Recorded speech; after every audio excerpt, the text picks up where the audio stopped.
had to. I flew in this morning. I just landed like an hour ago from Los Angeles, just for you guys.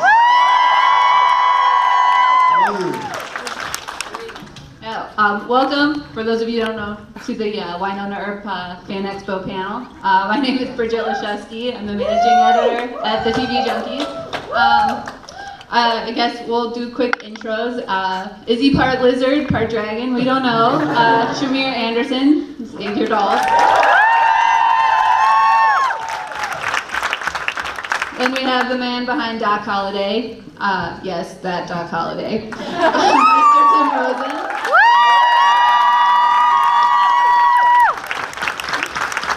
And everybody's favorite brave little toaster, who will make you eat shit eaters. I knew I was gonna mess it up. Dominique provost-chalkley, Waverly Earp.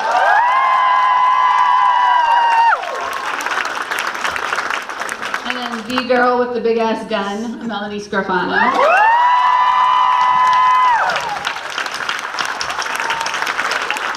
And our illustrious showrunner, mother of unicorns, slayer of tropes, Emily.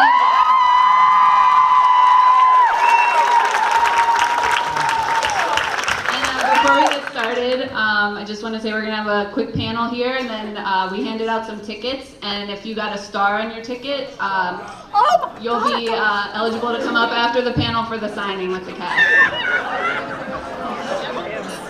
And Emily, I think, is going to introduce a fun little present the cast has for you guys. Hi guys, thank you so much for coming.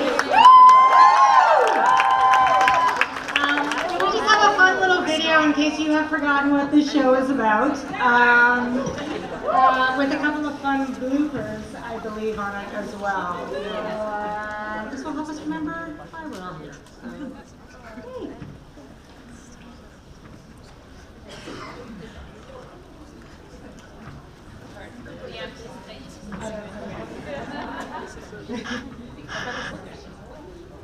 There might be a lot of that.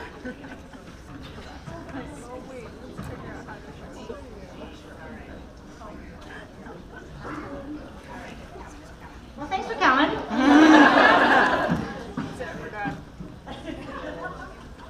Most of the bloopers are dick jokes. So Most of the bloopers are we didn't have film in the camera, so there's nothing on. Okay,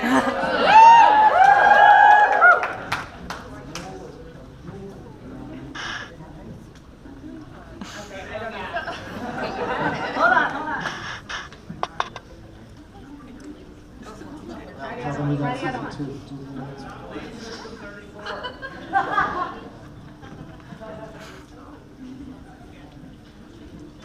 Just play Finding Nemo. Okay. All right. This is good. This is amazing. Just leave it for a sec.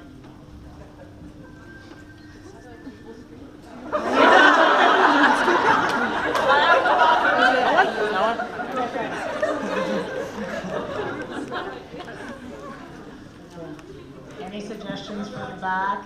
who made this? Does Brian know how to make it? Don't worry. Guys, it's Bridget's birthday. Maybe we should take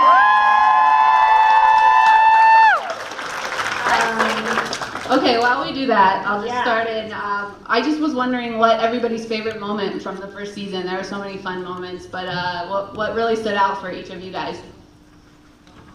Oh my God. Well, for me, it's I say the line, you say that after. Oh, yeah. And if you know what line that is, then you know what was happening right before I said that line, and that was fun. Good answer. We ate so much dirt. Literally, like the dirt was really fine and crunchy. And so I was driving home after, and I think I texted you. And I was like, "Are you crunchy? Like, is it crunchy?" Dirt. Yeah, we ate dirt. It was good. Oh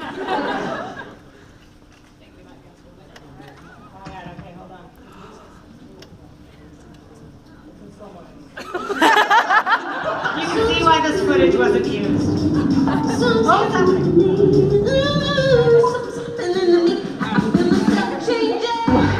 Are you gonna do that? Come on.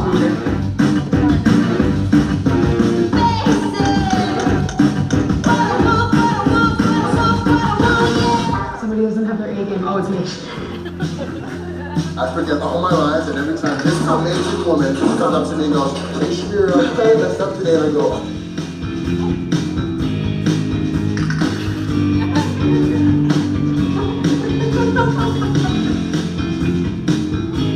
I had to pinch myself and be like, am I actually at work? You're trapped, Melanie. I'm still waiting for someone to pop the balloon and say, "Hey, whoa, whoa, whoa! They let one of us in, and he's not supposed to be on that side." my first official figure. You're official now. Sorry, this is like the best present I've ever had. Mom, I made it.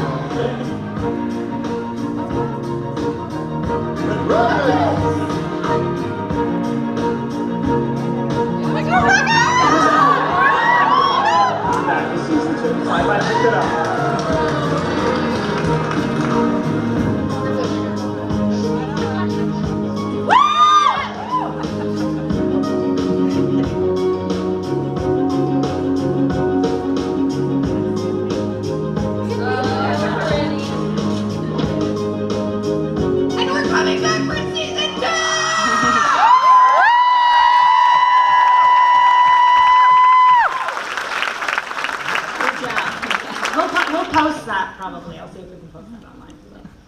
And speaking of season 2, like, I don't think it's worn off for fans yet. We're still so happy you guys are coming back. Is it worn off for you guys at all yet? No, because we still haven't really started yet. So we're like, yay. Well, I guess what was it like for you guys watching? The fans did all those Twitter and email campaigns. What was that like for you guys sitting back watching that and all that go on? We honestly owe season 2 to the people in this room. Yeah. I really believe that. I really believe you guys are so amazing. You're also the politest room. Exactly. It was so good. Like when I was watching it all on social media, I was so encouraged, but I also felt like I could only engage a little bit, which, as you know, is really hard for me to keep my voice shut on Twitter. So, but I was just really moved by how much people wanted it, and it made a huge difference. So it was done with class and grace. Yeah. So thank you, everybody. Yeah. Yeah. Very little threats, but in the right places. Implied threats, which I like. So. And Melanie, I guess Wynonna was such a breath of fresh air. Her character coming on the scene this season, she's vulnerable and she's tough and badass. I guess what's your favorite aspect of Wynonna to portray? I was thinking about it the other day. I think, like, just often, I say this a lot, but you know that directors are always like,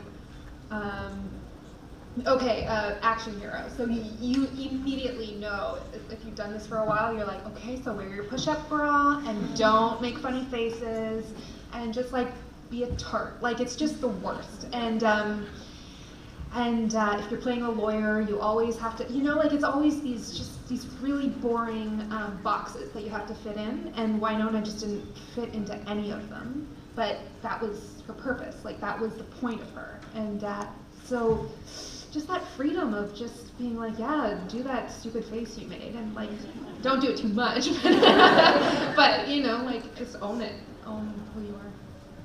And Dominique, Waverly had a very busy finale, I guess. What happened to your hair? Yeah. Are you already prepping for a dark Waverly? Maybe. But, she's a hair dye virgin. She has never dyed This her is hair. the first time I've had my hair dyed. It's very exciting. But I guess even more like shocking than Waverly touching the goo was the fact that Bobo told Waverly she might not be an Earp. I know. So what would the implications of that be for Waverly? I said this at San Diego. It's going to be really interesting to see what Emily does from here. But we were talking about it, and it's just, would she even tell Wynonna? I don't know. Like, it's been a moment between her and Bobo, so it's going to be extremely tough for her to take on board and actually come to terms with. So I don't know. We'll have to wait and see what Emily has in store. Yeah, Emily, how do you feel about being an evil genius that left us with like all those cliffhangers? I feel okay. I feel good. It was pretty funny, like inevitably when you get to the end of a first season, you're basically running on fumes. So I wrote so many cliffhangers at the request of them at work. But now it's you know that feeling when you set your alarm at midnight because you feel really good and you're like, I'm gonna get up at 6 a.m. and swim 20 laps, and then you wake up at 6 a.m. and you're like, screw past me, I'm not doing that. I feel like I have set the stage for future Emily, and future Emily is gonna have to figure it out, but she might be cursing past Emily's name. No, I like the challenge. I feel like I know what's gonna happen for almost every cliffhanger, except who Waverly shoots. I just haven't decided yet. I feel like if there was only some sort of gift-giving system, points awarded pro and con. I gave you a coat. You did give me a coat, you know. But Tim has the Fandra shirt on, right? Yeah, that's a minus point. That's a minus point. I've accepted that the gun is pointing at me and Mel, and I'm pretty sure it ain't Mel. That's gonna take it. But you know, I don't know. Shamir's being pretty quiet over there, but we've seen the range on Peacemaker. I mean, he was in the back of the van, but like, Shamir was Oh, it wasn't Peacemaker though. That's true. That's true. So. I'll take the bullet. Oh, we'll see. You're pretty fast. I've heard Doc Holliday's pretty fast. Yeah, so exactly. when it counts, he's pretty fast. So there you go.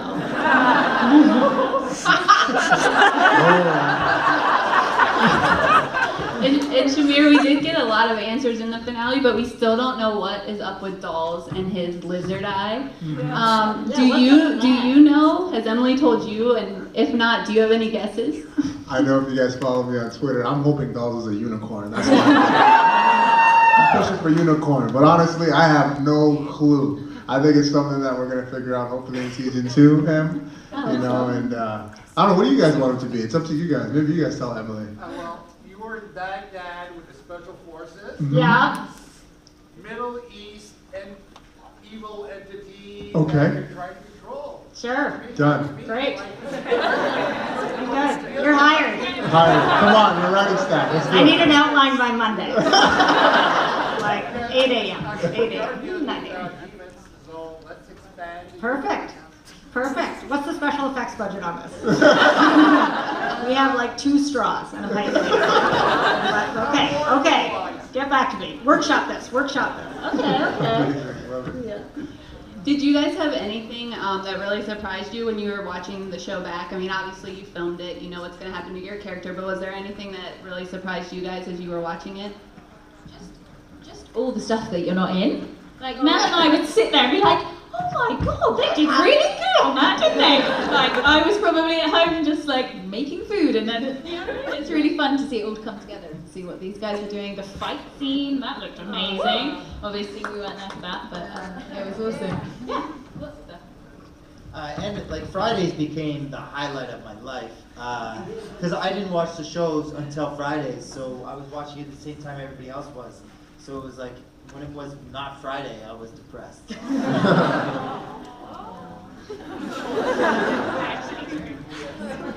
I was always also surprised of like the special effects. Like we didn't know what Peacemaker really was gonna do. Yeah. Like I just was pointing it. Yeah. And I was like, oh, it does something.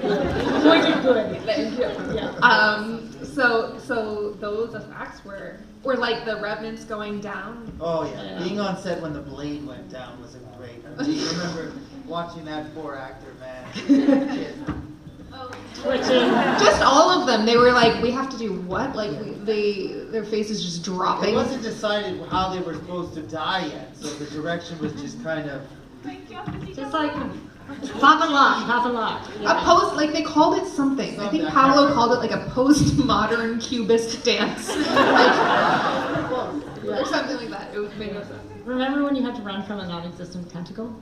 Yes, I had to do that. You were and I was really like, good, but it looked amazing. I hope this works. Oh, It was just all of the special effects where you're like, I have no idea what I'm doing, so Yeah. let me know if I did my job. Yeah. I couldn't believe, and I'm not just saying this, don't tell these guys, but I couldn't believe how incredible the cast was. I mean, honestly, when I was getting the footage, everybody could handle a joke, everybody was so emotive, everybody was so surprising, and you could put any 2 of these guys together, and it was magic. Like, that was amazing to me, you know, that There was not one pairing I couldn't do that wouldn't give me something that would bring tears to my eyes or make me laugh. So that was the best thing for me. That surprised me the most.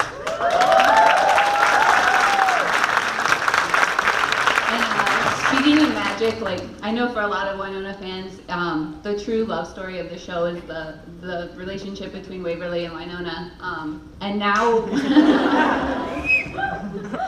And now, given how the season ended with Waverly pointing the gun at Wynonna, I guess what is the potential impact for Wynonna of not having Waverly right there by her side the way she was in season 1? I already feel bad for Wynonna, which is like really weird. I'm like, I don't want to leave you and be horrible and mean, but I hope you're horrible today. I hope you're horrible. Yeah, I feel like it's just finally Wynonna finds, you know, the support that she needs from the person that she loves and trusts, and then just to have that ripped away. After everything that happened, I think it's really hard. Like, she's already lost one sister, and then to have to lose another one, it's just really horrifying. I haven't lost her yet. But if. Yeah, maybe. If I could play it like maybe I might. No. That's good. And Tim, I've heard that you kind of like comic books. Maybe Oh my God. might be a fan. And so you're actually writing some comics with Bo Smith, who the show's based on his comics, I guess. What's that experience been like? Yeah, like I said before, you're just looking at a human being that's literally living their dream. I don't know what your dream is or what dream you had, but this for me is it. And I want to thank Emily so much. Honestly, we didn't get to see you when we announced season 2, and it was the only part of that experience that wasn't great because It wasn't great for me.